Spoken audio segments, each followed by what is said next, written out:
Both major parties recently joined forces to block a move for an inquiry into allegations of special treatment for Crown Casino by MPs and public servants. I think it's quite clear that there's strong public support for an effective Commonwealth Anti-Corruption Commission with sufficient powers and sufficient teeth to investigate allegations of undue influence by vested interests on decisions made by MPs and public servants. Why are both the major parties so strongly opposed to this? It makes me ask myself the question, what are they trying to hide? Why don't you MPs actually do your job, which is to represent the views of your constituents, who I'm sure would like to see this happen? And if you're not prepared to do that, how else do you expect that the failing public confidence in our political process will ever be restored? OK, I'm going to start with Zali again, because the independents... the crossbench were very strong on this in the past week, so I'll start with you, but then we'll hear from the... Absolutely. We cut a very lonely figure in Parliament, the five of us standing for a motion that, in fact, there be a joint inquiry. Look, it has been reported off for inquiry, but not to a body that has the power to properly investigate if there are any ministerial or any the corruption aspect. I think we've seen in the last 12 to 24 months a number of incidents that have come up where really there is that complete loss of face when it comes to our politics and politicians and real concerns as to corruption, and there really is a strong need for a National Anti-Corruption Commission. I mean, it just has to be done. We have Cathy McGowan, previous independent member for Indi, put up a proposal. I know the coalition government have come on board with a proposal or flagged that they will bring one on, but it has no teeth, it has no true accountability. It needs to be a National Anti-Corruption Commission that has fully funded, that has the capacity to have public hearings, that it can fully investigate. It can't just be reported by a body. So I think the public wants to know, the Australian people want to know that no one is above the law and that anything can be, that it can be investigated and cleared up. If the allegations are false, then I think it's in everyone's interest that we clear it up. But Crown was a classic example of, come on, what's it going to take? Just a quick one on this. Because you were in Parliament, so you said you cut lonely figures on the crossbench. And so my question briefly is, do you know why, or do you think you know why, both the major parties had no appetite for an open parliamentary inquiry into this?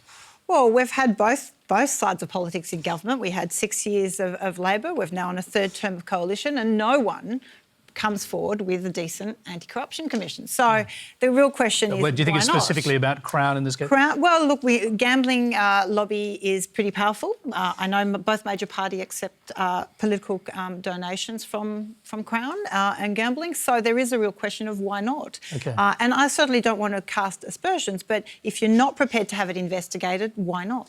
Jason. Yes, Tony. How can I help? Well, you can have an open inquiry into this to start with. Well, I'm afraid you guys have been misled.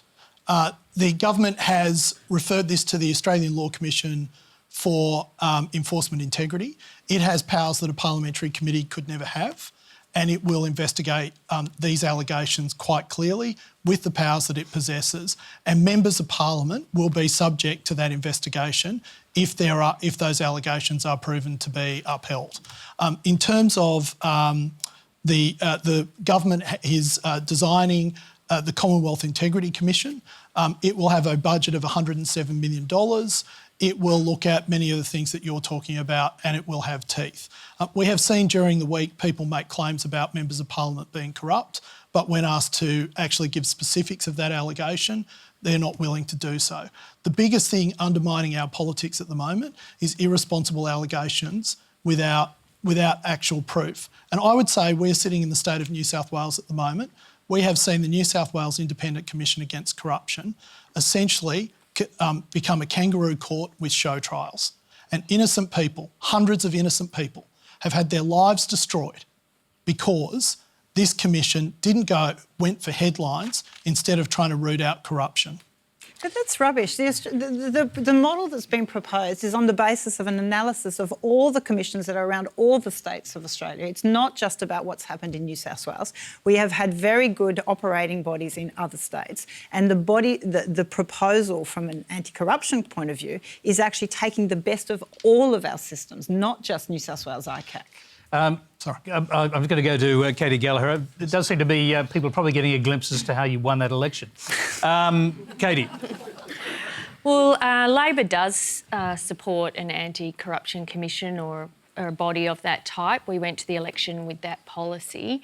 In terms of the issues around Crown Casino and the allegations that were raised, we did think that the government's response to have it dealt or have it investigated by the Australian Enforcement Integrity Commission was a good first step.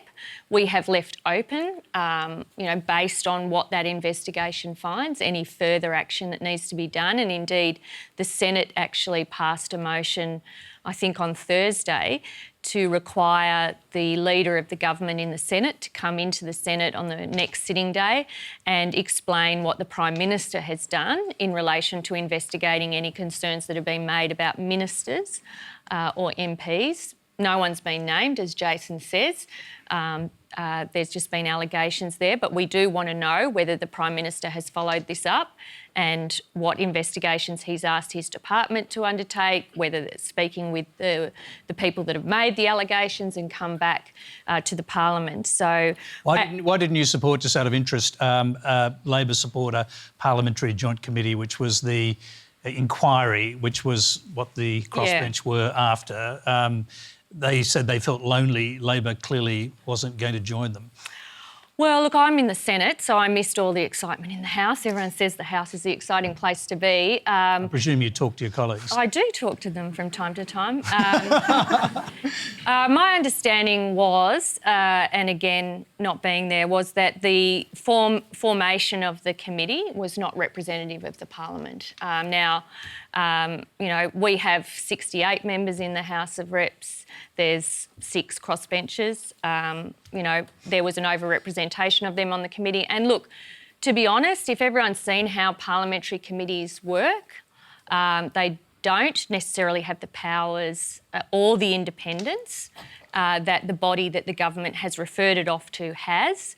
And we think that is an appropriate first step. I don't think, seriously, that a widely represented crossbench Liberal and Labor politicians on a committee is the right body to investigate nameless allegations about ministers and members of Parliament doing the wrong thing. It's so just nothing to do, just to confirm, nothing to do at all with Labor's connections, historical connections to Crown? None at all. And look, speaking from personal experience, I've had nothing to do with Crown. Like, it's just two of the key power brokers from the New South Wales Labor Party, Mark people who were in the Labor Party years ago have jobs there, yeah. But I think it's a bit of a bow to say that implicates the whole of the federal caucus in some conspiracy, because it's simply not correct. Okay. All right. Our questioner has his hand up. Let's quickly go back. I was just going to say, doesn't this highlight why we need a decent, proper National AntiCorruption Commission? Well, Jason says the government is building one. What's the smoking gun, though? Such a corruption commission. I want to say to the crossbench that have been doing this work, more power to you. You've also all supported an increase to New Start. More power to you on that. From Bob Catter right through to Adam Band. Sometimes this is about hearing what the community is really saying needs to change. We don't want any more of the Labor, Liberal, it's all about politicking. It's actually, say, if there are serious allegations... Let's do precisely that, Cassandra, go back to the community. So our questioner had his hand up. And if they're not, then they are dismissed. Just one second, Cassandra, I'll come back to you. Our questioner had his hand up. Okay. Go ahead, Terry. Look, quite honestly, the response that I got from both the major parties doesn't wash it with me. I mean, if you look back, not just at the Crown business, but you look back at a number of the other things that have come up in, the last few decades, I think the